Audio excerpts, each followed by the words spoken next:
지난 9월 윤석열 대통령의 비속어 발언 보도를 둘러싼 파장이 급기야 전용기 탑승 불허와 출근길 문답 중단으로까지 걷잡을 수 없이 확산하고 있습니다. 대통령실이 MBC 출입 기자의 징계까지 검토하면서 언론 자유를 침해하는 것 아니냐는 논란까지 일고 있습니다. 한선 호남대 신문방송학과 교수와 함께 자세한 이야기 나눠보겠습니다. 교수님 안녕하세요. 네, 안녕하세요. 네, 사실 상황이 이렇게 확대된 것은 MBC의 비속어 보도를 악의적이고 가짜 뉴스라고 규정하면서 시작이 됐습니다. 현재 언론중재위원으로도 활동하고 계시는데 가짜 뉴스라고 단언할 수 있을까요? 글쎄요, 지금 학계에서도 그렇고요, 사회에서 통용되는 것으로도 그렇고 가짜 뉴스를 개념 정의하기는 매우 어렵습니다. 공통적으로 법리적으로 받아들여지는 두 가지 중요한 근거는 의도를 갖고 있느냐, 나쁜 의도를 갖고 있느냐, 그리고 이거 불법 유해 정보를 확산시켰느냐입니다. 그래서 윤석열 대통령이 악의적인 가짜뉴스다 이렇게 얘기했던 것은 아마 그런 법리적인 검토 또는 법리적인 근거를 염두에 두고 있는 게 아닌가 그렇게 생각하는데요. 만약에 그렇게 문제라면 가짜뉴스라면 그 대통령실이 가짜뉴스로 판단이 된다면 정해진 민주적인 절차, 예를 들면 언론중재위에 제소를 한다거나 민형사상의 소송을 제기한다거나 하면 되는 겁니다. 저는 개인적으로는 정치권이 소송을 너무 많이 제기하는 것도 별로 좋아하지는 않습니다만 지금은 그거보다도 더 나쁘고 폭력적인 방법으로 쉽게 문제를 해결하려고 하는 게 아닌가, 그 사태를 이렇게 키우고 있는 게 아닌가 그렇게 생각합니다. 네, 뭐가 악의적이냐는 MBC 기자의 질문과 이후 설전을 이유로 출근길 문답을 중단했습니다. 이를 불미스러운 사태라고 볼 수 있을까요? 대통령실이 밝힌 바에 따르면 비서관과 나누었던 2분여의 언쟁은 불미스러운 일이 아니라고 했습니다. 그럼 이제 문제는 대통령에 돌아서서 들어가는 뒷모습에 대고 목소리를 높여서 발언을 했던 이 자체가 불미스러운 것이 되는데요. 그래서 아마 이제 복장 논란이라든지 슬리퍼 태도 논란이라든지 뭐 이런 것들로 이어지지 않을까 싶은데, 글쎄요, 유교적인 전통에서 그 장면만 딱 떼놓고 보면 혹여 조금 무례한 거 아니야 이렇게 생각하는 분이 백보양보해서 있을 수 있다 치더라도 우리가 진실이라는 것은 전후 맥락이라든지 상황이 중요하지 않겠습니까? 맞습니다. 그 전반적인 상황과 맥락을 봤을 때 과연 대통령실의 판단처럼 그거를 불미스러운 일이라고 생각하는 시청자가 몇 명이나 있을지 제가 되묻고 싶습니다. 네.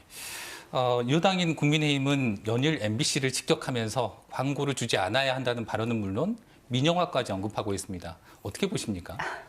맞습니다. 민영화, 광고 중단, 좀 맥락이 좀 다르기는 합니다만 이제 사장 선임권을 갖고 있는 방송문화진흥회, 흔히 줄여서 방문진이라고 표현을 하는데 방문진 이사의 전원 사퇴까지 주장을 하고 있더군요. 또 공개적인 석상에서 공개적인 발언으로 주장을 하는 것이어서 저는 사실 제 귀를 의심했습니다.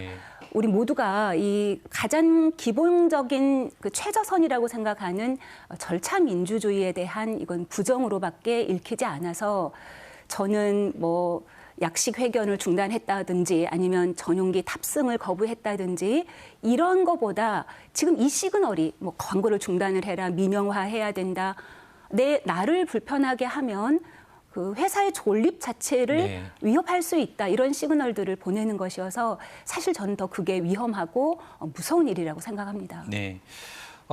대통령실은 MBC 기자의 징계까지 검토하고 있습니다. 여야의 반응은 엇갈리고 있는데 교수님은 어떻게 보십니까?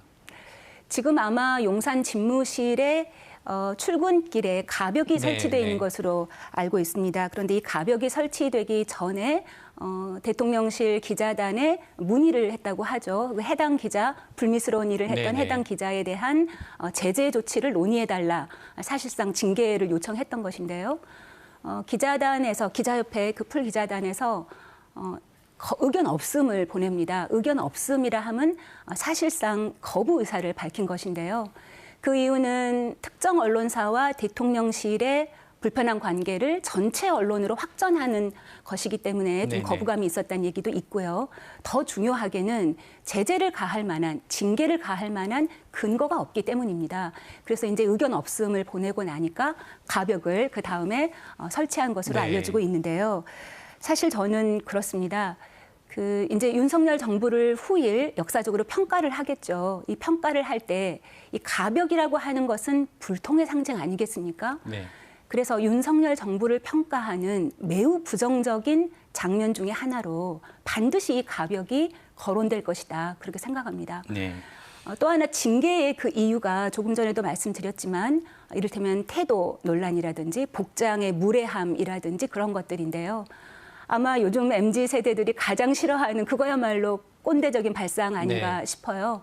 문제의 본질도 아니고 이 문제를 해결하는데 우리 공동체 전체를 위해서도 전혀 득되지 않는 그런 징계 사유이자 논란이라고 생각합니다. 네.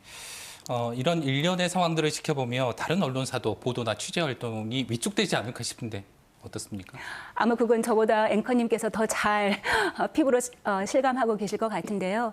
제가 오랜 기간 연구하고 또 곁에서 지켜본 바에 따르면 이런 시그널들, 그러니까 심기를 불편하게 하거나 거스르면 또 비판적인 보도가 나가면 가만두지 않겠다. 네. 이런 위협적인 시그널은 이 저널리스트들의 언론사들의 취재 활동에 상당한 심리적인 위축으로 다가옵니다.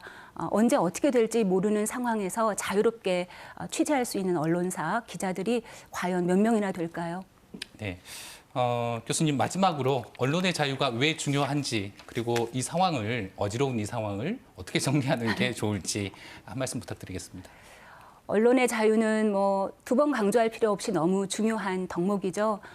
언론이 다 잘하고 있는 것은 아닙니다만 민주주의가 작동하는 핵심 축으로서 언론의 기능을 인정하고 함께하는 게 너무 중요하죠. 저는 개인적으로 우리 민주사회 구성원들에게 가장 필요한 덕목 중에 하나는 포용이라고 생각합니다. 우리 일반 구성원들도 그럴진데 이 정치 지도자 또 영향력이 막강한 대통령으로서 가장 필요한 덕목을 꼽아라. 그러면 개인적으로는 포용인데요. 나하고 생각이 다르다거나 또는 쓴소리를 한다거나 내가 하는 일에 비판을 한다거나 견제를 한다고 해서 그 존립 자체를 위협시킬 정도로 포용력이 없다면 우리 사회는 건강하게 굴러가지 않습니다. 돌이켜보면 이 약식회견, 우리가 도어스태핑으로 알려져 있는 이 약식회견을 시작한 것은 윤석열 대통령 본인입니다. 네, 맞습니다. 국민과의 소통을 강조하고 후보자 시절 때부터 국민 곁으로 가겠다, 소통을 자주 하겠다 그런 이유로 시작을 했기 때문에 이 문제를 푸는 열쇠도 저는 언론사가 아니라 대통령실에 있는 게 아닌가 그렇게 생각합니다. 네, 지금까지 말씀 잘 들었습니다. 고맙습니다.